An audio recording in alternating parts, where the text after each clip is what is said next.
If you like this video, why not subscribe? Good Monday morning, everybody. It's time again for the weekly recap, the show that most of you like and one person hates. Yes, it's done here right in my car, my portable studio space.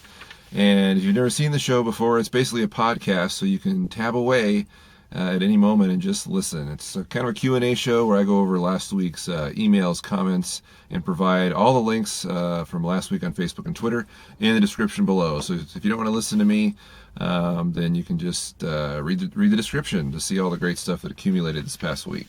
So with that being said, let's go ahead and get started. First, we're going to start off with all the emails that were sent to me. The first one is from Pudido TDK, who says, when talking about some gear you made, referring to the weekly recap shows, he says, just make a link to it in the video, otherwise it's impossible to know what you're talking about. This is a really good point, and I'm not really sure why I didn't think of this before. I'm assuming everyone's familiar with all the episodes I've made and where to find them, but not necessarily. So one thing I'm going to have to do is start providing annotations in the video, so that when I'm talking about a certain subject and you're not familiar with it, the link will come up and you can just go to it and watch the video for yourself. Of course, this means more work for me, but I think it's probably worth the extra hour it's going to take me, even though it doesn't impact rendering time or any of that, which is one of the main points of this show, to do it in as small of a production window as possible. But I can take it after it's on YouTube and annotate it, so that should make things a little easier. And I apologize if I've confused anyone by saying I'm talking about the table dolly and no one knows what I'm talking about, and then they have to go search for it if they're really interested. So I apologize for that, and hopefully that'll be better in the future. Next up, we have a email from Trampathon, who communicated through YouTube to me and says, I don't know if you've mentioned this in a video, but I just saw you in a crowd in 127 hours. I literally freaked out. Is it you or just a lookalike? Well, you're referring to the Danny Boyle directed film 127 Hours, starring James Franco, the story of Aaron, I can't remember his last name now, the guy who got his arm stuck under a boulder. James Franco, nominated for an Academy Award. There's a crowd scene at a basketball game, and that is me sitting behind James Franco in that scene. The film was shot in Utah, and I worked as an extra on that movie, and just by a fluke, I ended up, okay, it wasn't a fluke. Actually, the guy I was hanging around with actually said, let's go sit behind James Franco first for this scene, and it just worked out that we were quite included in that scene, and everybody who has ever seen it, even who hasn't seen me in a long time, or some viewers of this show or this channel, has said, is that you? Well, it is me. It's a cool experience. I actually got some direction from Danny Boyle for a part of the scene that was cut out, but it was a pretty cool experience. And I even made $100. Extras don't make that much. Okay. See, Mr. John Galang 17 sent me a message through YouTube, and he says, hi, I'm a beginner and want to enter this hobby, referring to filmmaking. He says, I just want to ask if which one of these cameras would you recommend for my first camcorder? And he gives me kind of a list of cameras. I'm not sure what they are. He says, or can you suggest a cheapo camcorder to start with? My budget is $100 to $200 max. Well, as many of you know, I'm a big fan of the Sanyo XACTI series, the little pistol grip camcorders, the CG10, CG20. I'm going to leave the link again for the CG20 for that Radio Shack deal, which many of you are having a hard time finding, but in case Mr. John is watching this and he hasn't attempted to find it yet or knew about it, it's in the description below.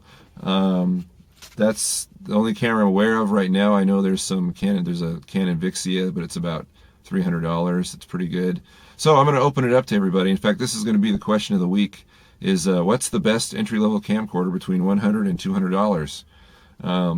And I prefer a camera that has manual controls. I'm not exactly sure what John's looking for, but if any of you can recommend a good camera between $100 and $200 that has some manual controls like focus lock, exposure lock, things like that. Could be a point and shoot, could be a video camera.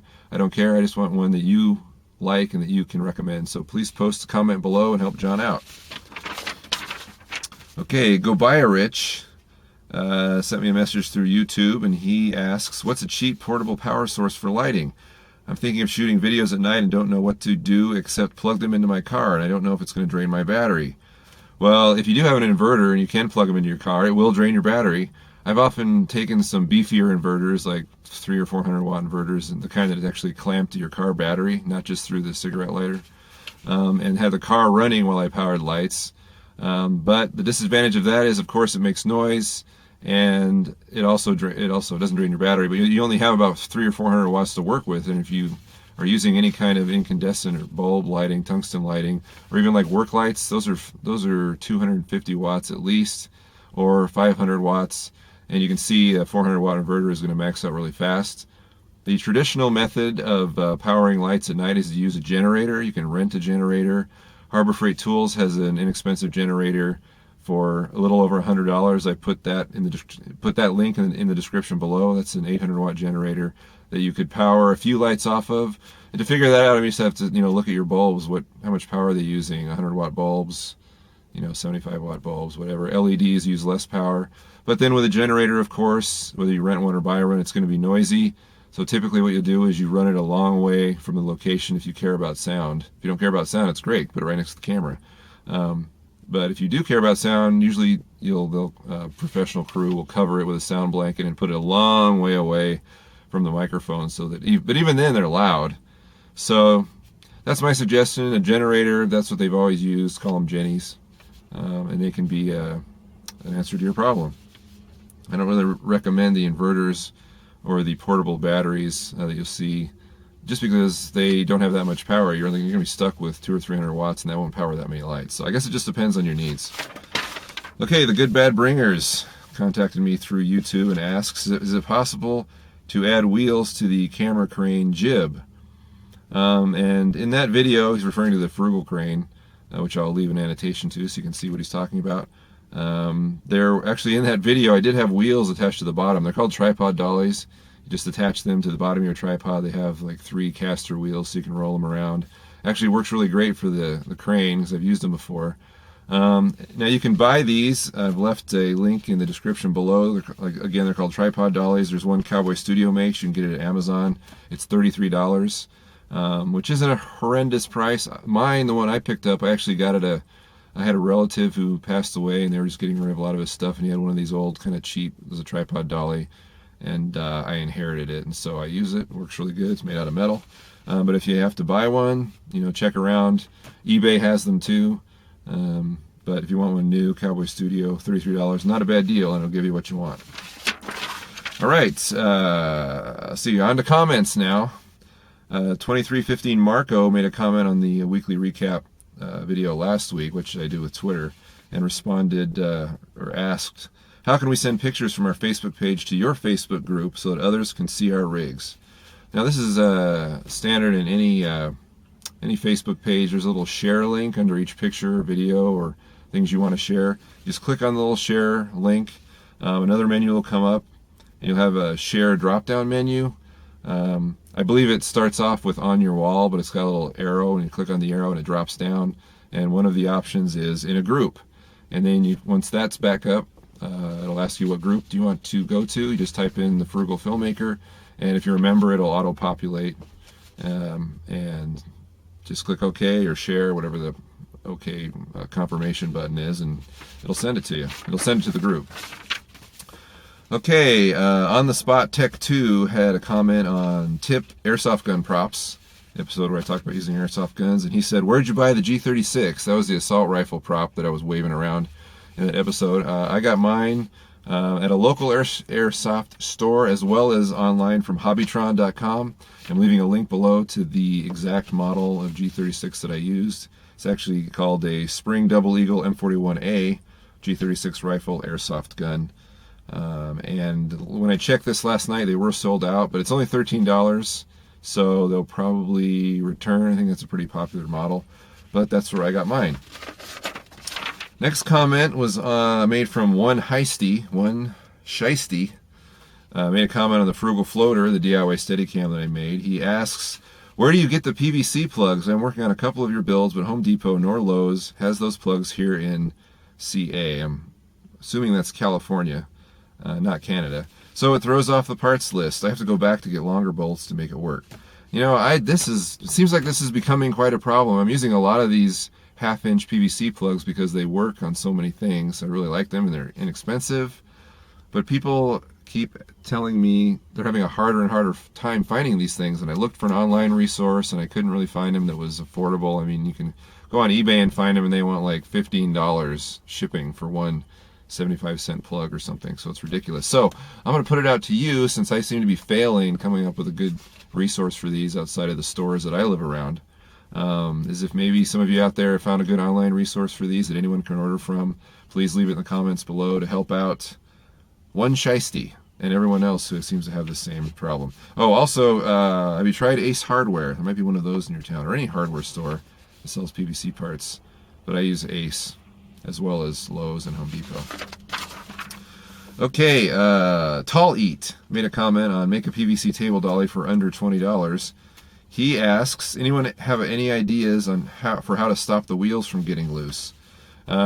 This was another problem that I actually had, because I lent out the not the table dolly, but the trolley dolly to somebody, and they couldn't use it because the wheels had become loose. They basically unscrewed from the inside, and made the device unusable. So I took it apart and put a lock washer in between the nut. Well, of course you have the PVC, the infamous PVC plug, and you've got the wheel, you've got a bolt and the wheel and a nut, and then the plug, and then in the regular directions it was just, screw in a nut on the back side of the plug so that it would hold, but it's not holding, so you need a lock washer in between the nut and the plug in there. And I've added an annotation in this specific video so that this hopefully won't be a problem anymore. But you need those lock washers so that it will prevent any kind of unscrewing of the wheels.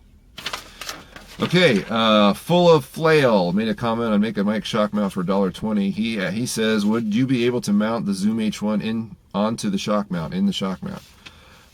There's not really, I'm not sure if there's enough room for the Zoom H1. I don't think there is, but even if there was, it wouldn't really work well because the PVC shock mount is a solid piece, and you can't get to any of the buttons once the shock mount is in, once the zoom is in there.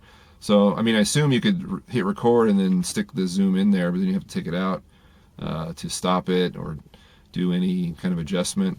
So I don't recommend you use that for the zoom. What I do recommend is the DSLR Film Noob's shock mount adapter, which is $10. You can find the link in the description below.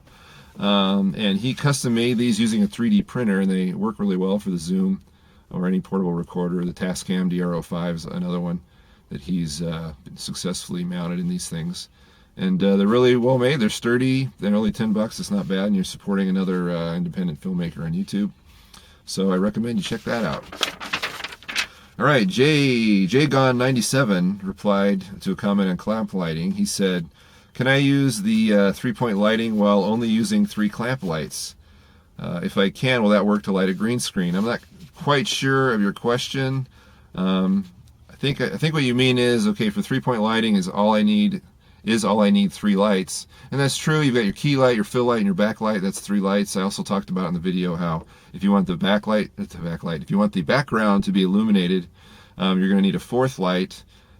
Some people don't even use backlights. You can always turn that 3rd light onto the set behind you if you want to illuminate that, unless you want to be in against a black wall or black background. As far as the green screen lighting goes, and I think what you're saying here too is that will all those lights work on the green screen as well as the talent, the person in front of it?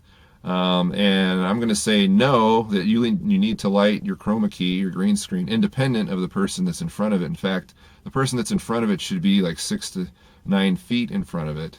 So you're definitely so your lights will definitely not work if they're just pointed at the talent.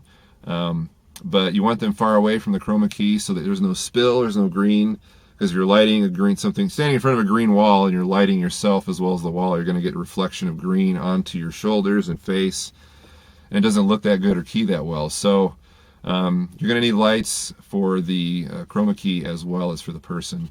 But definitely for the person, you can still use your 3-point lighting. That's still what works best. Key light, fill light, and then backlight to separate you from the background, and then some separate lights on the chroma key. Okay, let's see. DWest0102 made a comment on the PVC table dolly. He said, do you think you could make the center PVC pipe longer so that it's not a low shot, or will it become shaky, or could you have an adjustable pole so you can set the height as necessary? I found that when I added any height to the table dolly, it wobbled. Doesn't matter if it's like 3 feet off there, 1 foot above the rig, or 3 feet. Obviously the taller it is, the more wobble you're going to get, but I found to make it look half decent at all, that I couldn't have anything. It had to be connected right to the T that the wheels are connected to. So I would say no, don't do that. You could always test it out and see for yourself, but I'd be willing to bet that it's going to be wobbly, because I believe I tried that and it didn't work. All right, so those are all the questions and comments and emails for this week. Again, all the links are below in the description. There's a lot of them, so feel free to peruse, check things out. As far as coming up this week, I'm going to make another attempt to get the making of Temp Insanity out on Wednesday, since the following week we start a new month. And I'll be out with a new tip episode, which will be about mobile screenwriting. But as far as that, anything else goes, I'll see you next Monday.